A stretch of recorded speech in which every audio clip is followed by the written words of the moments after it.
India lengakna free movement regime muthatpa loinana India AMADI MYANMAR ANIGI TAINABA Ngamkheida Sambal Khabagai Thabak Paikhatlakliba Asibu Yaningdaba Fongdoktuna ngasi Jo Reunification Organization Jorona Mizoram gi konung aizolda Khongjang Changsinkhre Aizol gi Directorate of Transport Office manakta Changsinkhre Khongjang aduda India lengakna hiramasigi matangda thokiba chirol sing mai thaki ngasi gi Khongjang asiga manana Mizoram gi mafam kayada su chathakibaga loinana manipur gi oina su Tengnopal district su Khongjang Changsinkhre ngasi gi Khongjang adubu Nagaland gi Naga Indigenous Peoples Forum NIPF na su sawatli haiki political party singi oina Mizoram gi Joram People's Movement Mizoram Congress amadi Mizo National Front na su sawatuna saruk yaki hairi.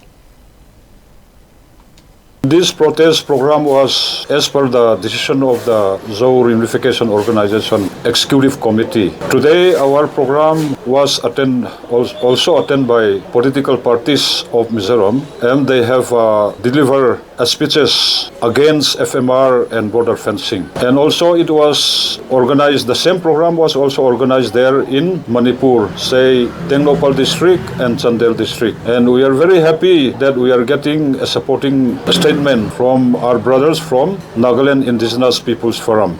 We have jointly worked together with the Nagaland Indigenous Peoples Forum since March 2024. Our co-workers from Tripura have also attended today. So we are very happy for this program, and also this program is also organized in another districts of Mizoram, protests against the FMR and border fencing.